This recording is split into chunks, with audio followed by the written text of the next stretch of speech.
views and opinions expressed in the following show are solely those of the host and their guests and not those of W4CY Radio, its employees, or affiliates.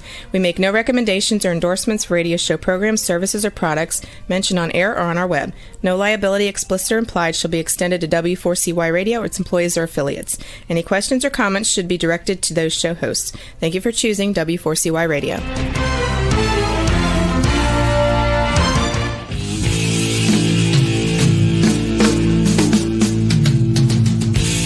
Welcome to Outdoors People with me, C.W. Getz, and her, Maya Marzaki.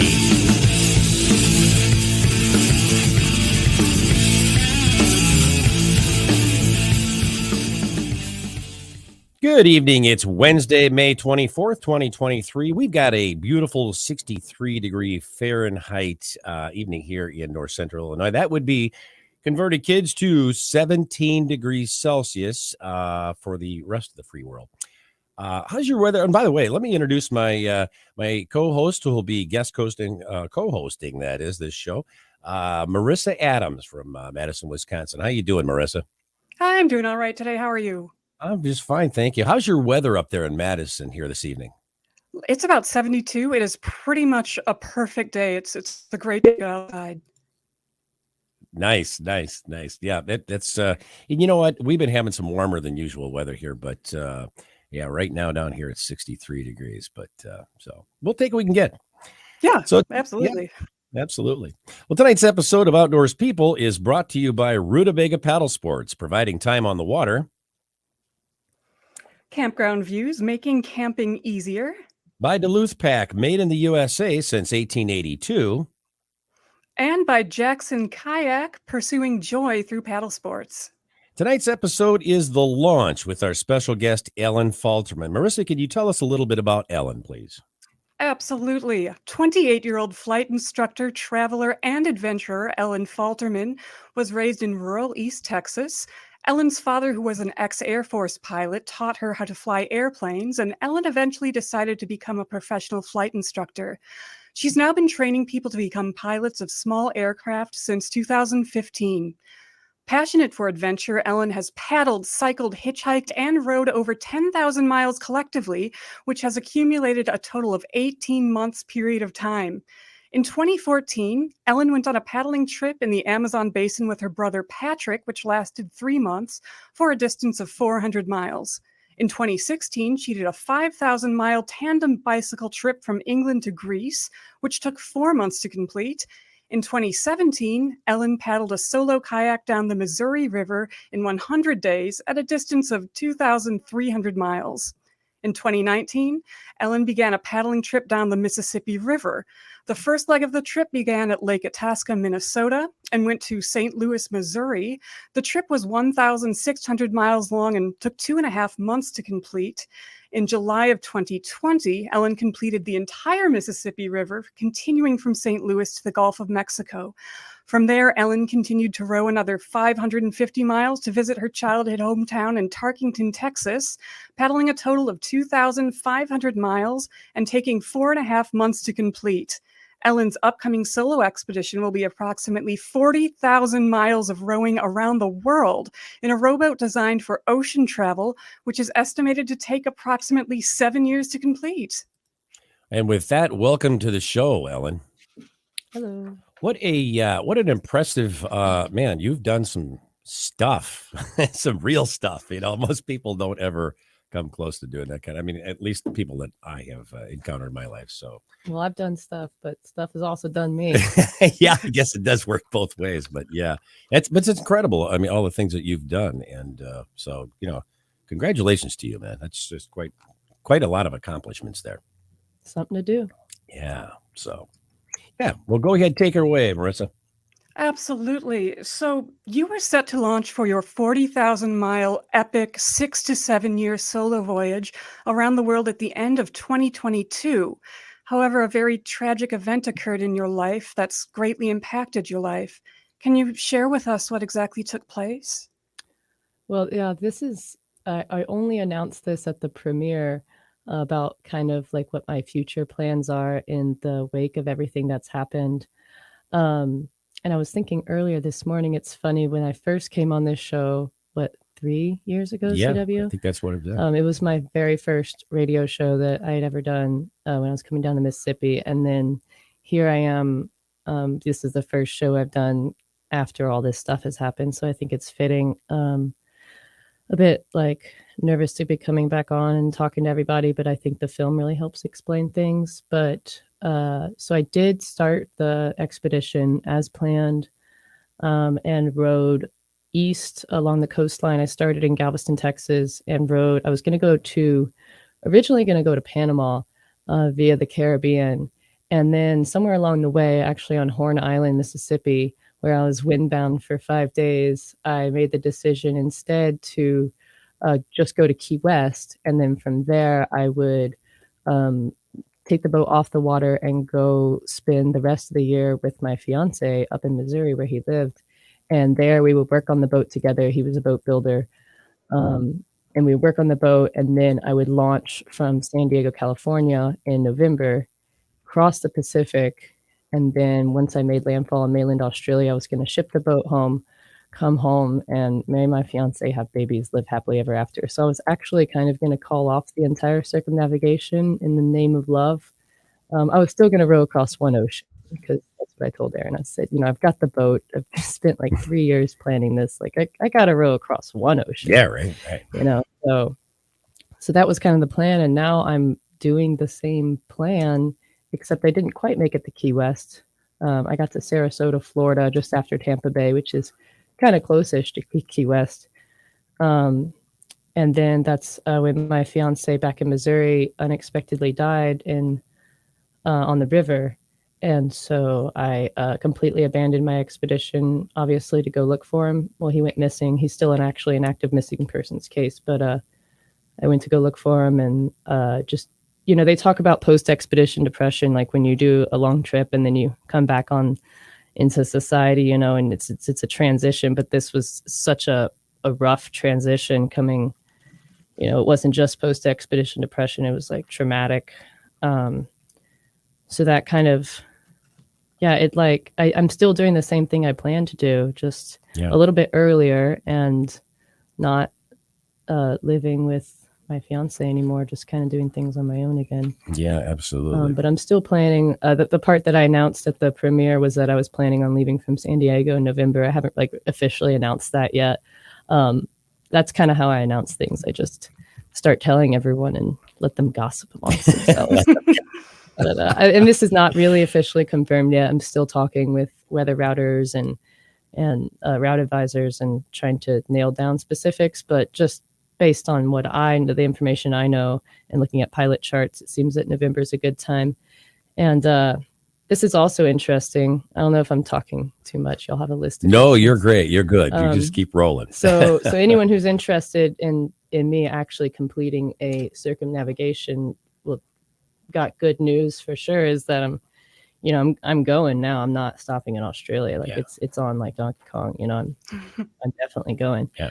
So that's good news. And then the other good news is okay, well, you're leaving from San Diego. So what about, all those longitudes that you're kind of essentially cutting off? Basically, those would be the longitudes between Galveston, Texas, and San Diego. And I've already covered most of those longitudes via canoe and kayak. Yeah. And the only part of those, so let's say I theoretically leave from San Diego and row around the world and come all the way back to Texas.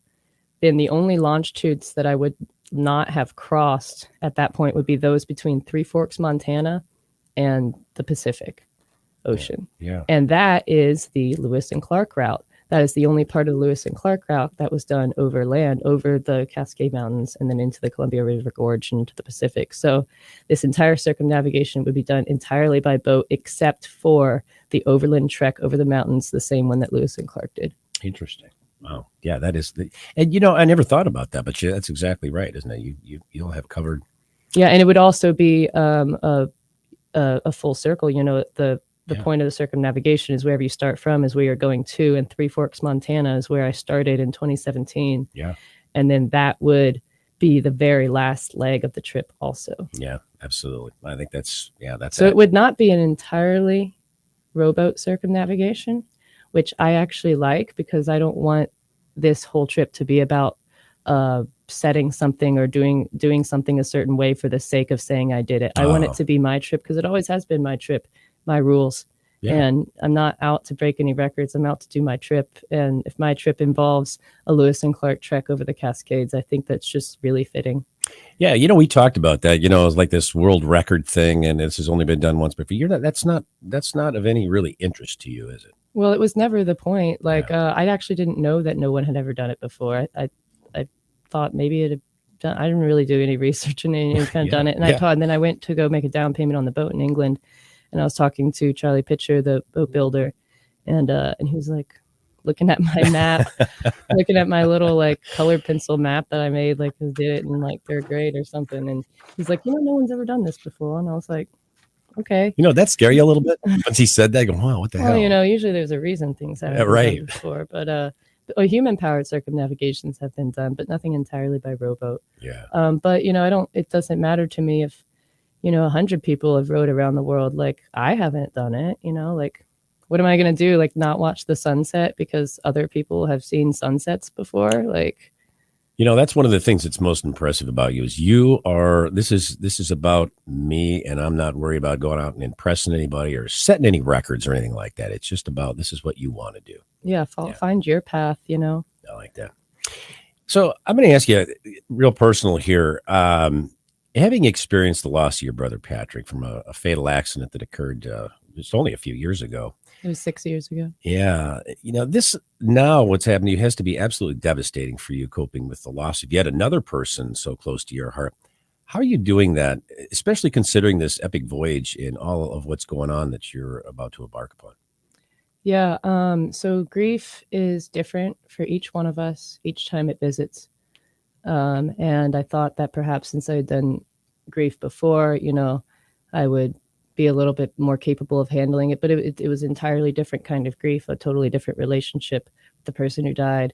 And so it was just grief all over again in a different way. And it really got me. And the thing I did when my brother died is, while I was grieving, I planned an expedition. That's why I started doing these expeditions, is because I needed to grieve. I needed to just go out, be by myself, and take a moment, So that's why I planned the Missouri, and then it just has sort of snowballed from there and just kept going down rivers until I ended up here. So now that I'm faced with another grief event, well, I'm doing the same thing, but it's already been planned. I'm planning an expedition. Like, if I didn't have this expedition to plan, I'd be planning another one right now, because that's how I deal with my grief. And this scale of this expedition matches, I feel like, the scale of my grief. So I'm going for it. Yeah, absolutely. And how has all of this affected your commitment to and the purpose of your upcoming voyage? Well, it's good news, like I said, because now I'm really going for it. Now I don't have any reason to come back home like I had before. Like before I was like thinking I was, okay, I'm going to try to get it done as fast as possible, or, try to maybe cut corners because I just want to go back and be with the love of my life. And it just couldn't stand a moment apart from him. But now he's coming with me, wherever I go. And so now I'm fully committed and just absolutely opening myself to whatever Westward has for me. I love that. Love that. Thank you. And we will be right back after this commercial break.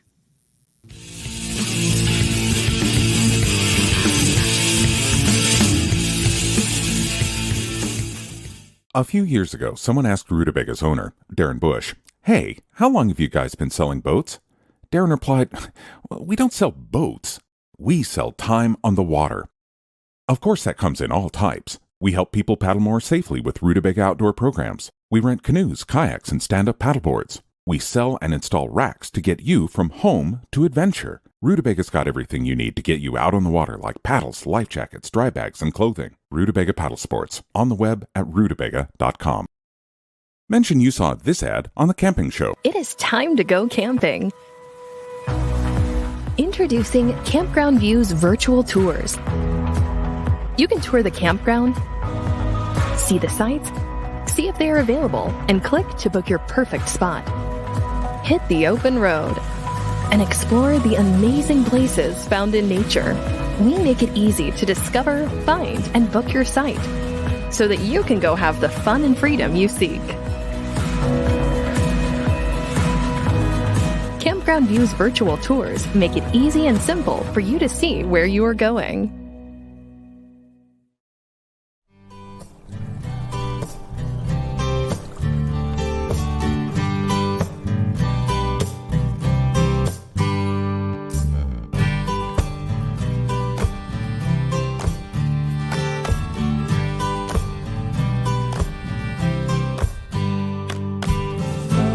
Duluth Pack is handcrafted for every lifestyle, making memories since 1882. In store at 365 Canal Park Drive or online at duluthpack.com. We're one big family, a community of paddlers, and we want to make sure that everyone has a great time out on the water. We are made right here in Sparta, Tennessee, USA. This is where every Jackson kayak is born. Built by hand with a focus on innovation. We are Jackson Kayak. We are Jackson Kayak. We're Jackson Kayak. We are Jackson Kayak.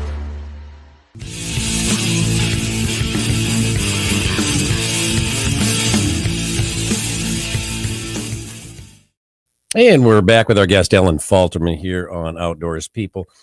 Ellen, in the documentary feature film that recently premiered in Madison, Wisconsin, almost 2 weeks ago, which actually Marissa and I both attended, you spoke about the overwhelming support you received from your family and friends. Let me ask you, were they always supportive of this epic voyage that you're about to embark upon right from the beginning, or did it take a while for them to decide to support you and your decision to do the voyage, or how'd that go? I think generally speaking, everyone has been completely for it from the first. I mean, it's not like this came out of nowhere, right? You know, I've been doing expeditions for 6 years. And so, and my friends and family know that if it comes out of my mouth, I'm doing it. Like I'm not just a talker. So the moment that I said, yeah, I think I'm gonna just get this boat and see how far I can go and make it around the world, they were like, okay, here we go. She's actually she's gonna do it, because she's always done. So, and generally speaking, everyone's been really supportive, especially my family. And you know, it's a lot to put on your family. I've already, put my parents and my brother through so much, just, having me out there alone. And I've always had a spot tracker, and I've always been really conscious about being safe, especially as a solo traveler and a solo woman. But this is just a whole nother level, to ask your friends and family and all the people you love to watch you as you slowly get smaller and smaller on the horizon line, and not know if, you'll ever see that little boat again. And that's just a lot to ask of people who love you. And another thing that I feel guilty about, is if I lose communications out there, the only way my friends and family will know I'm okay is because my EPIRB hasn't gone off, my emergency beacon hasn't gone off. So you just kind of have to assume that, okay, she's lost her comms and she's just going to literally show up somewhere. And that is just an incredible ask for people that love you. But in the same breath, because they love me and they know that this is what I need to do, they're for me. Yeah. I think that's incredible that you have that kind of support, because, I think a lot of times when people, families and friends and things, that they see you do something that may be, a little dangerous or puts you, in harm's way, possibly, I don't know. I've just experienced they try to talk you out, or maybe, are you sure but I love how your support, group there, whatever you want to call it, it really is supportive of what you're doing. I think that's great. That they know me and they know that this is what I need to do. Yeah, absolutely. And will people be able to follow you during your voyage? Not physically. But yeah, if as long as my satellite equipment works, I should be able to send text, photos, perhaps short blurry videos from sea via my satellite phone to my manager, and then she can then spread it with the world. So as long as all my equipment works, I should be able to share updates from sea, and then of course updates when I go to a marina or from a shore. And that's all going to be available on my website, ellenmagellanexpeditions.com, ellenmagellanexpeditions.com. And on there is an email subscriber list. And when I go to sea, I'm going to be releasing weekly captain's logs and just updating everyone what happened at sea that week. Yeah. I like the fact that you're going to keep people updated, that sort of thing. And that we can see, something that of your journey and all that kind of stuff. Because, well, I mean, there's obvious reasons for that. First of all, for safety, but secondly, I mean, you have a lot of followers and people who really want to, be part of that journey.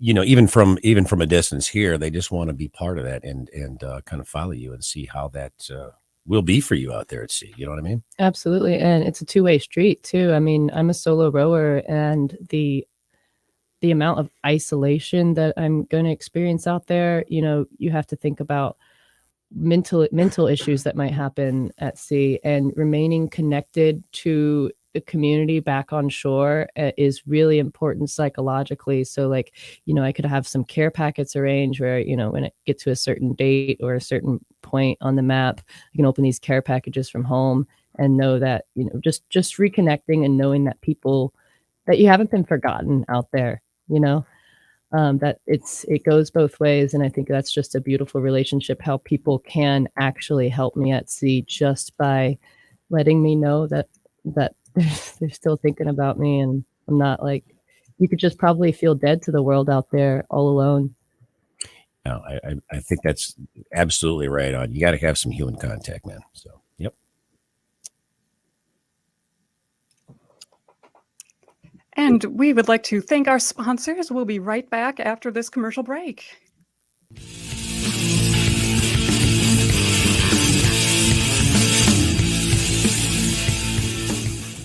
A few years ago, someone asked Rutabaga's owner, Darren Bush, "Hey, how long have you guys been selling boats?" Darren replied, "Well, we don't sell boats. We sell time on the water." Of course, that comes in all types. We help people paddle more safely with Rutabaga outdoor programs. We rent canoes, kayaks, and stand-up paddleboards. We sell and install racks to get you from home to adventure. Rutubaga's got everything you need to get you out on the water, like paddles, life jackets, dry bags, and clothing. Rutabaga Paddle Sports, on the web at rutabaga.com. Mention you saw this ad on The Camping Show. It is time to go camping. Introducing Campground View's virtual tours. You can tour the campground, see the sites, see if they are available, and click to book your perfect spot. Hit the open road and explore the amazing places found in nature. We make it easy to discover, find, and book your site so that you can go have the fun and freedom you seek. Campground View's virtual tours make it easy and simple for you to see where you are going.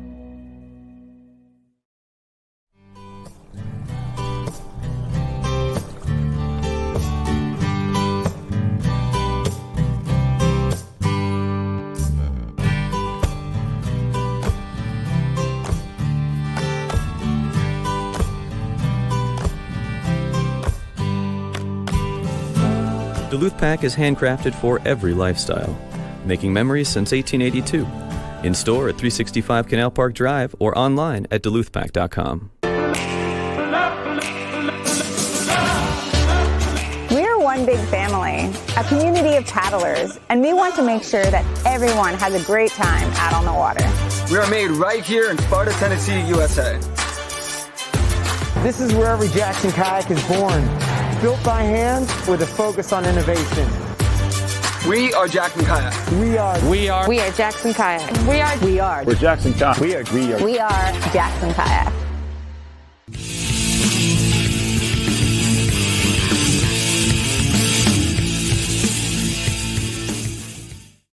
And we're back with our guest, Ellen Falterman, here in the studio at Outdoors People. Hey, Juan, we've got some photos there that Ellen has sent us, and let's take a look at those.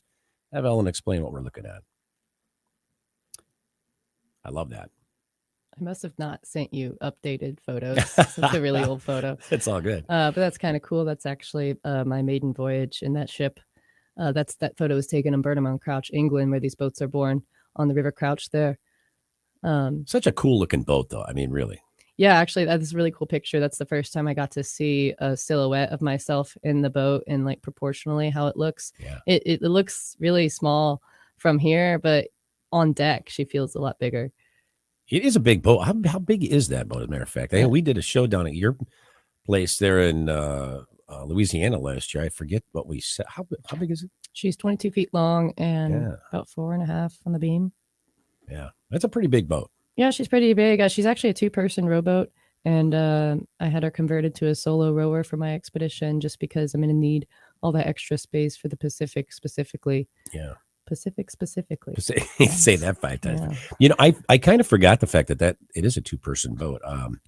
But you did have that converted. Yeah, and there's deck space for 2 rowers, and the cabin is the main cabin is big enough for 2 people to sleep in. So I mean, there is room for 2 people, but you know, I want to spend some more time in her by myself. You know, I don't know where she's going to end up or what her story is going to be, but assuming I complete this whole circumnavigation, I don't know if I'm going to stop rowing across oceans. In fact, I might start taking people across oceans, wow. You know, because she's a 2-person ship. Interesting. You know, who knows what'll happen. I've got plenty of time to think about it. Yeah, absolutely. Or maybe I'll just never want to touch a rowboat again. Who knows? Yeah, you never know how that's going to go, do you? Yeah. There, I love that. Yeah, that's actually the first time I ever rowed in an ocean rowboat at all. That's actually not my ship. That boat's name is True Blue. She's changed hands several times. I think her name is still True Blue. But yeah, that was the first Rannoch boat I took out just as a test run before I made a down payment on my boat. And you see how happy I am because I was just on cloud 9. And this is in England, right? Yeah, it's all in these boats are built on the east coast of England. Yeah, that's pretty cool. You mentioned that your boat had a different name and you have renamed that. I watched that in the documentary. I thought that was interesting. Yeah, any mariner will know that it's bad luck to rename a ship. But I think it's also bad luck to go forth with a ship that doesn't have a name that suits her anymore. So as long as you rename it properly and do a proper renaming ceremony, that it should be okay in Poseidon's logbook. Yeah. We don't say her old name anymore. It's a dead name, but her name now is Evelyn May, which was my grandmother's name. Yeah. And I started planning this expedition about 3 years ago, right before my grandmother died. So I had in my head that I was going to buy a boat. And so I asked her before she died if I could name my next boat after her. And she said she'd be honored. I did not know that part of that story. Oh, wow. Because I remember in the documentary, you did an official renaming. I mean, with the christening, the champagne, everything. I thought that was... Yeah, you don't mess around with superstition. You want to do it right. Right. No, that was awesome.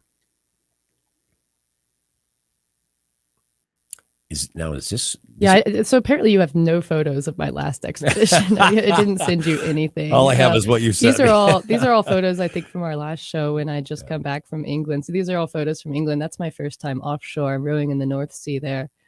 And I did sea trials in my boat. I made payments on her for like over a year. Wow. And then once I was done paying her off, I came back to England. I went there twice. I came back there to do sea trials in my boat before I had her shipped home, just to make sure if there's anything I wanted done on her, she could be done right there at the shop. Yeah. So I took her offshore. Yeah. And it was just kind of wild because there's all these other ocean rowing teams there at the time. There was like a training week going on for Talisker Atlantic Challenge, which is an ocean rowing race. So I just found myself amongst all these other ocean rowers, which, meeting other rowers is rare, but let alone ocean rowers. Yeah. And they're all going out in these teams and being like monitored, and some of them have like motorboats following them. And then I just like set off by myself, just eastward into the North Sea and go. I'd never dropped anchor before, the tidal difference there is like almost 16 feet. So the tidal currents were just kicking, I was just, everything was so completely new to me. And I was scared, but I'll bet I trusted my boat. And I trusted the training that I did have in other rowing. And I'm really glad that I had, over 2,000 miles, almost 3,000 miles of rowing under my belt already, because if I didn't, then that boat would have been way too much for me to handle. Oh, really? But I was already experienced enough rower. I was very pleasantly surprised. I was a little nervous about just how big the boat was. I was like, I've been making making payments on this boat for over a year, and I'd never actually rowed her. Wow. So I was really nervous to go and be like, what if this boat's too much for me? Am I biting off more than I can chew? I'm 110 pounds on a good day, and this was just so much. And I was just so pleased. She's very responsive to rudder input. You just barely pull the cable and she's going. So we got to know each other out there, and then we got to know each other even more this last fall when I was rowing along the coastline. And she's a good ship. She'll get it done. What's interesting is that boat is quite large, and I don't know, what did you say that boat weighed? I remember you told me. She's about 1,000 pounds unloaded and about a ton fully loaded. Okay, so there you go. There's 2,000 pounds, and I'm thinking, man, that has to be a huge difference from rowing your canoe. Oh, absolutely. And if I row in Evelyn May, the ocean rowboat, extensively, and then I get in Edna, my rowing canoe, like I'm like fumbling, like I'm almost like tipping over, and I'm 18-foot canoe because I'm used to rowing this massive barge. Yeah. And it'd be like jumping into a Lamborghini and going, like after driving an 18-wheeler across the country. Exactly. My gosh. I love that you had a photographer on board for that. I didn't. I just stuck the camera on the cabin. Oh, did you? Oh, you okay? So I thought maybe you had another person. No, I'm usually by myself. Interesting.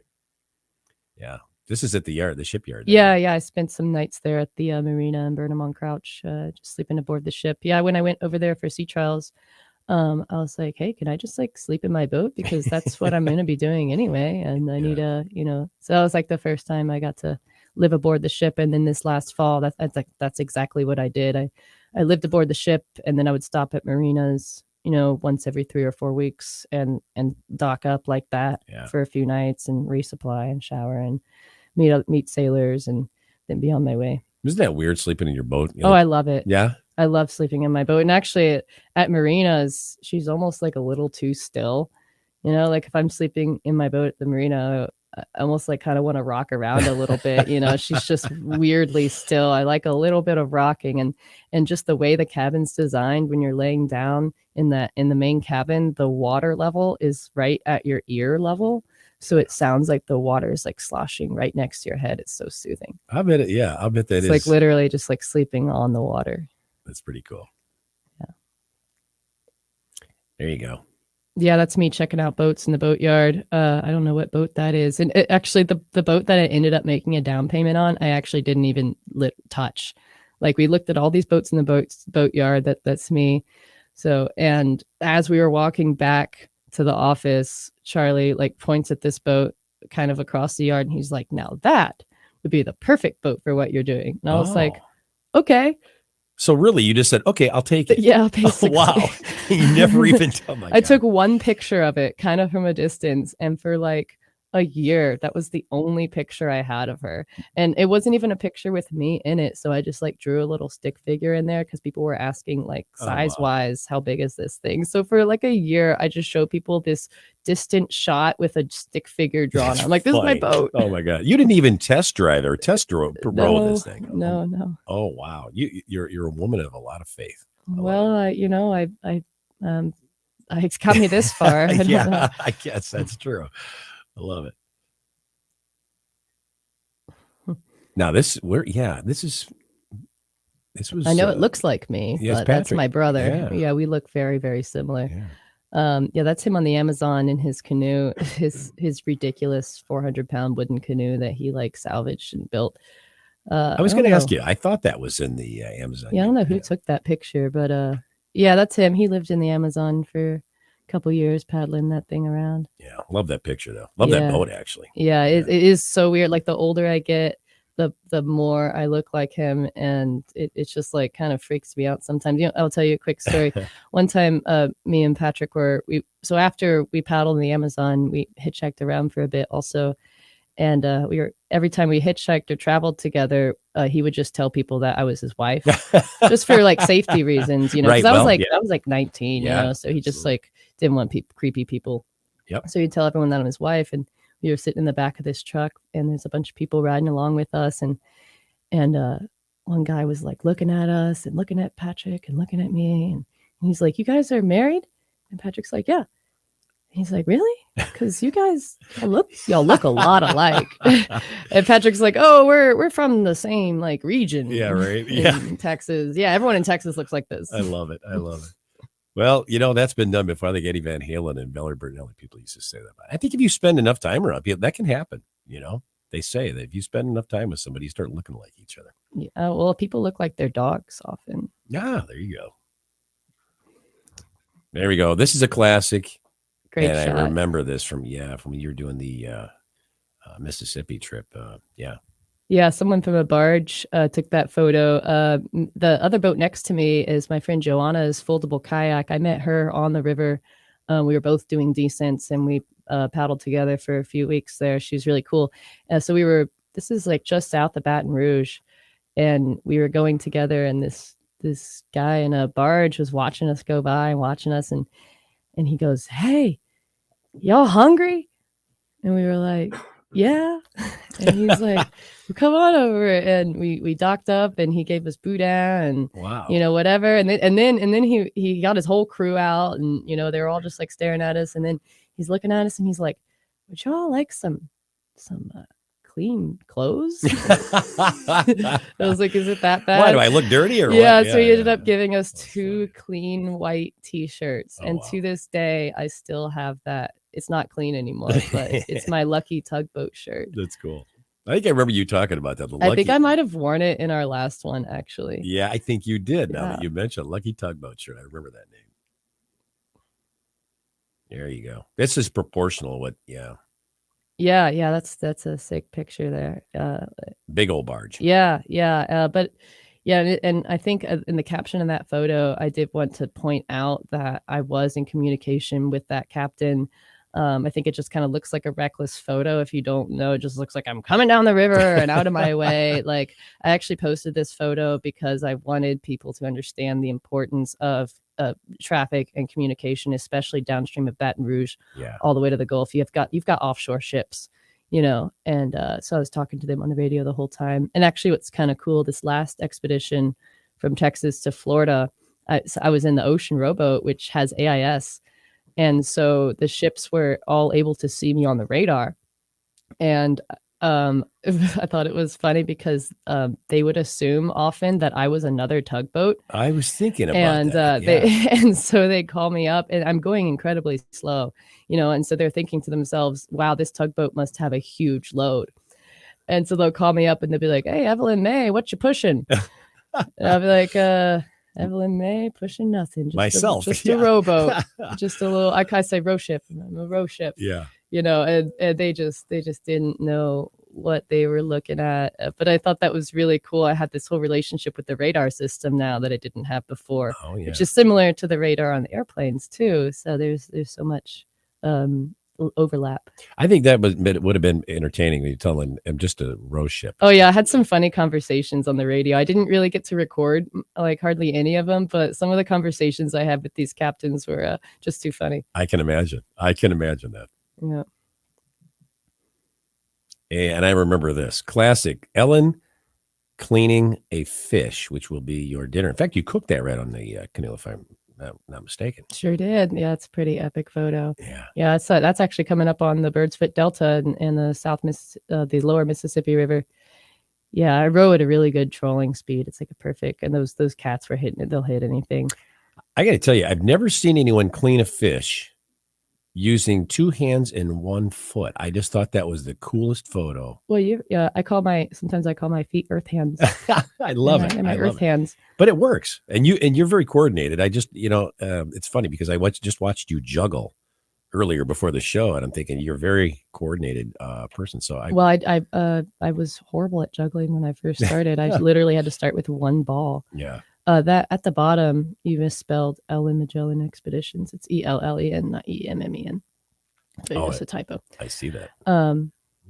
Yeah, no, I mean, you have to work at it. And actually, with the juggling, I've been making it a point to like work different sides of my brain, because when I'm rowing, I'm working both sides of my body, and when I'm not rowing, I don't have that. Yeah. So I want to make sure I do coordinated tasks when I'm not rowing to upkeep that. Yeah. So I don't row in circles, Yeah, well, exactly. Like one strong one's stronger arm, than the other. like Yeah, a quarterbacker. yeah. Keep going in circles. I don't understand what's going on here. Looking like a fiddler crab. Love it. All right, is that our last photo? Oh, we got one more. Oh, okay, yes, and okay, so this when I saw this, I go, wow. You wouldn't think about this, but after you're rowing all day, that really takes a toll on your hands.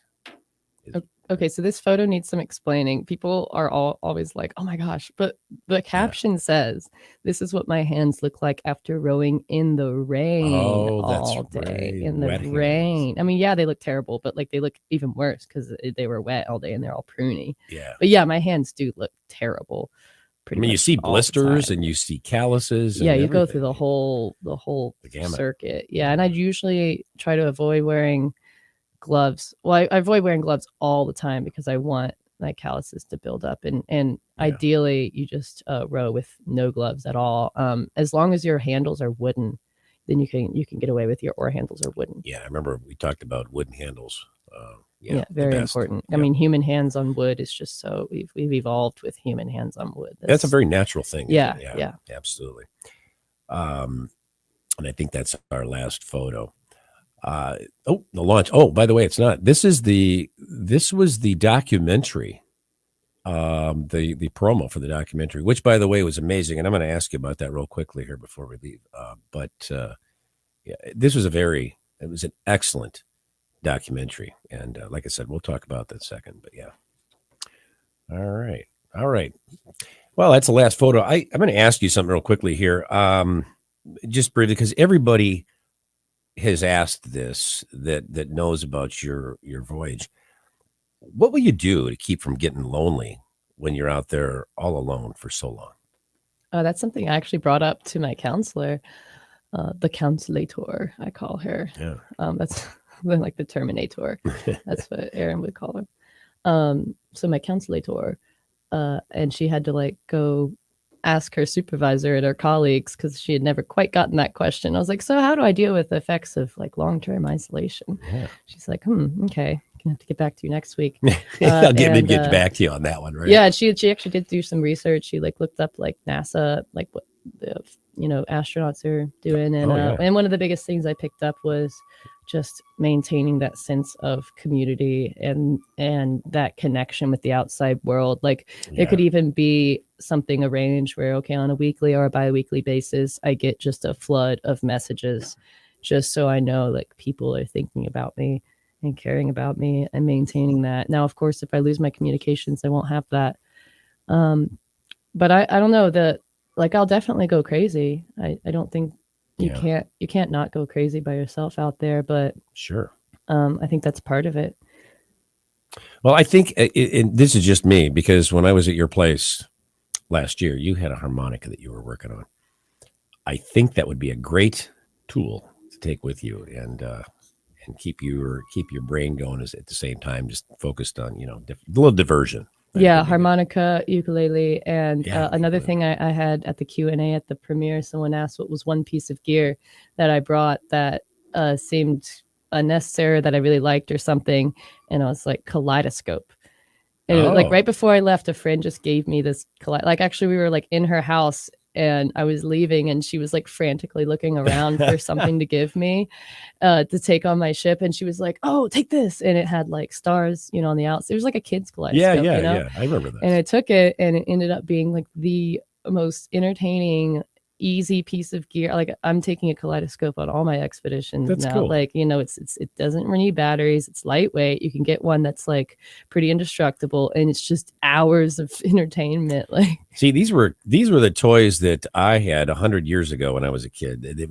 No batteries required, no instructions, no anything like that. So you don't have to hook anything up either. So yeah. So if I got harmonica, ukulele, and a kaleidoscope, I can hang out in my cabin for weeks. You're good. I love it. Well, speaking of the documentary, the launch, will that be made available to the public to download at any point? And if so, if you got an idea when that will be, let us know. It's currently available. Oh, it is currently. Yeah, okay. yeah. Just I think 3 days ago. I did not get the memo on that. Yeah, we were going to release it after the tour, And then we were talking, and Hernan's like, well, it's not like people are going to not come to a screening just because it's available online. Like, if there's a screening near them, they're going to come, Yeah. So we ended up just opening it up to the public, and you can download it worldwide, and, someone could be watching it right now. It's a bit unnerving. Why don't we give a shout out to the gentleman who produced this film, who actually created the film? Oh, yeah, you need to have him on this show. His name is Hernan Ballard. And I've known him for 9 years. Oh, wow. We've been friends for a long, long time, since he was 18 and I was 19. And he was a director and I was an actor. And I auditioned for one of his films. And we just ended up doing film after film together and became fast friends. And and this documentary wasn't while it was being filmed, he wasn't even planning on making a documentary. He just came to my going away party and he brought his cameras because that's what Hernan does.